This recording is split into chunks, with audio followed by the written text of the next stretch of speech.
Hello and welcome to the interview here on France 24. Our guest today is the former Prime Minister of Pakistan, Imran Khan. He joins us from his home in Lahore nearly 2 weeks after being shot at during a rally against the government in the town of Wazirabad. Thank you very much. Pleasure, Mark. Mr. Khan, after the attack, the alleged gunman was arrested and confessed. He said that he had acted on his own and for religious reasons. But you believe the real culprits are the Prime Minister, Shehbaz Sharif, his Interior Minister, and a senior official of the Inter-Services Intelligence, the ISI. Nearly 2 weeks later, is this what you still vividly believe? Mark, look, 3.5 years I was the Prime Minister. The intelligence agencies worked under me. So I know how they operate. I know exactly what happened. I predicted this almost 6 weeks ago when they first accused me. A video film was made accusing me of blasphemy. And then it was picked up by these government spokesperson, by the government-controlled television. And 6 weeks ago, I said that this was all planned to assassinate me through a religious fanatic. And the two Prime Minister and the Interior Minister, who I named, we know their past for 30 years. Both have been involved in extrajudicial killing. Both were involved in what is called the Model Town Massacre, where they had 12 protesters shot dead and about 60 injured. So we know the past. So therefore, I know that whenever there is an independent investigation, I know the people behind this attack were these three guys, and this decoy was this supposedly religious fanatic who actually isn't a religious person because people know his background. Journalists went and exposed his background. So this was all a setup. So you've talked about a probe. The Prime Minister, who condemned the attack, has formally requested the Chief Justice to form a judicial commission to probe the attack. This is exactly what you want, and I believe you trust the Chief Justice will indeed go wherever he needs to go to find the truth. That's true. I have asked the Chief Justice to have an independent probe under him. We know there were two gunmen because the decoy was this one gunman who admitted that it was for religious reasons he had shot me. But we know that there was another gunman sitting in the front. So I know that an independent probe is going to prove what I'm saying is right, that this was a planned assassination attempt, and who gained the most from it was this government.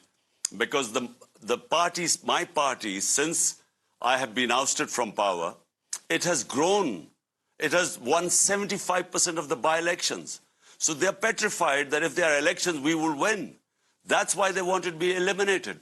Right, but you say an independent probe would prove what you're saying. But the question is, do you believe the Chief Justice will be able to conduct such a probe, or are you saying, I don't believe, because of what you're saying regarding the government, the military, the intelligence, that might not have an interest for such an independent probe? You see, the investigating agencies are under these three people who I've named. The Interior Minister, Prime Minister, and this intelligence agency officer. So under them, there is no question of me getting what I think is a proper investigation. Therefore, I've asked the Chief Justice, and he must form his own team. And he should pick his own team of from various departments, intelligence agencies, and it should work under the Chief Justice. That's the only way there is a hope of me getting justice. Mr. Khan, a few weeks before the assassination attempt against you, the chief of the ISI, in a very unusual move, spoke to reporters. He made several attacks against your behavior as Prime Minister. Now, given what happened, do you think that this was a way to threaten you, and that this means there might be further attempts on your life? Well, firstly, Mark, the press conference which the head of the ISI did was very unadvisable. No ISI head should do a press conference, because if I replied to it point by point, I think the institution of the army would be damaged, and that's not what I would like to do, because we do need a strong defense force here. But I think the press conference was also in response to this our best investigative journalist who was portraying my point of view. He had been threatened with death. He left the country and actually was assassinated in Kenya. And there was a big public backlash, and people pointed fingers at the establishment. And I think I felt that the press conference was more to placate the public opinion. Right. But again, now we're nearly 2 weeks after. I imagine you've beefed up your security. Do you feel under threat of assassination? Do you think that they will try again to do what they failed to achieve? Well, unfortunately, Mark, I do think that they could try again, because, the threat remains.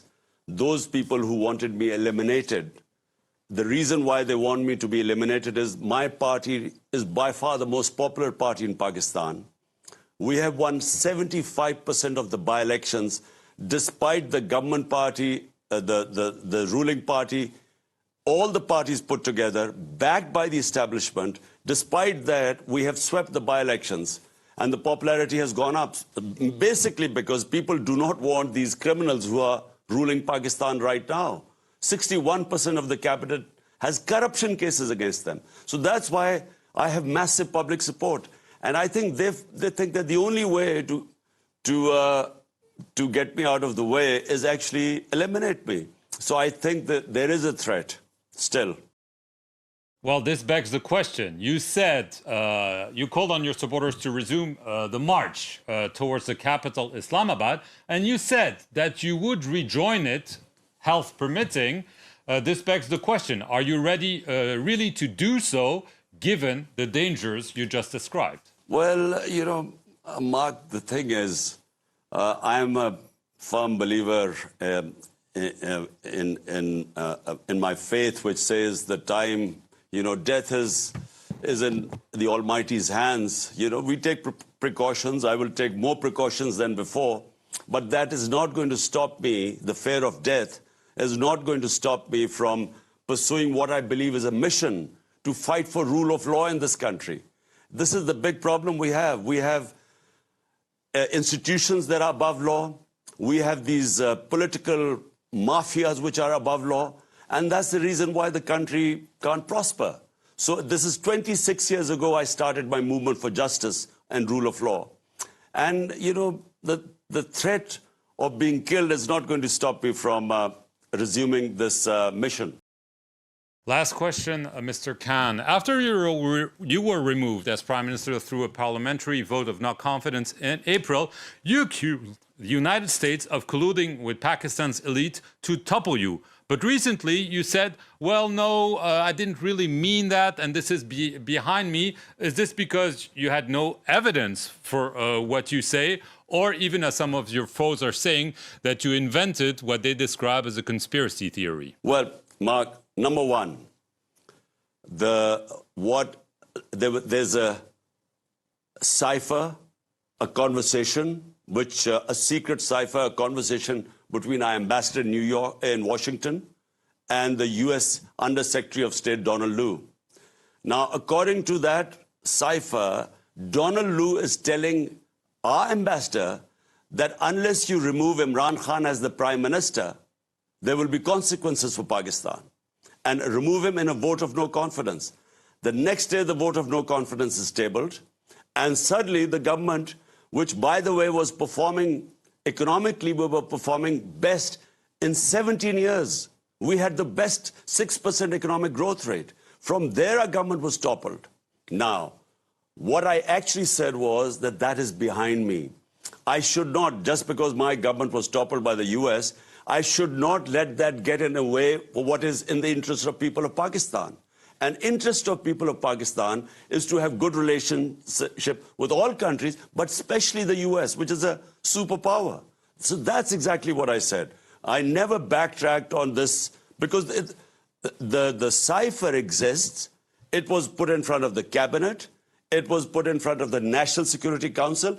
It is now with the Chief Justice where we wanted him to hold an independent inquiry. So there was no question of backtracking on that. Just as a it was a question of moving on. I understand. Just as a last question, health-wise, when are you hoping to walk again? Well, Mark, I have 3 bullets taken out from my right leg. And the one that is bothering me is that one that has cracked my shin bone. And so I really can't put weight on my leg until that heals, which is about 4 weeks. Imran Khan, I want to thank you very much for appearing here on the France 24 interview from Lahore in Pakistan. Thank you very much for watching it. You want immediate elections. The government says no, the polls are planned for October 2023. So by asking your supporters to march, aren't you maybe preparing the ground for violence? Some are even saying potential civil war in Pakistan. Look, Mark, I have been in politics for 26 years. Always I have remained within the Constitution. The Constitution gives me my right for peaceful protest. Our protests have always been peaceful. This march is going to be what our Constitution allows us to peacefully protest against what is going on in Pakistan right now, where a cabal of crooks have taken over the country. I repeat, 61% of them are on bail from corruption cases. And the worst is that our economy has tanked. The risk of default in Pakistan when I left was 5%. Today it is 75%. So the country is facing a looming economic crisis. All we want is to get out of this thing. These crises are free and fair elections. But the point is, personally, it doesn't matter to us whether the elections are right now in a year's time. We will win anyway, because no party has ever had this mass support which we have right now. But the point is, the country cannot afford to go on as it is, and hence the peaceful protest for free and fair elections.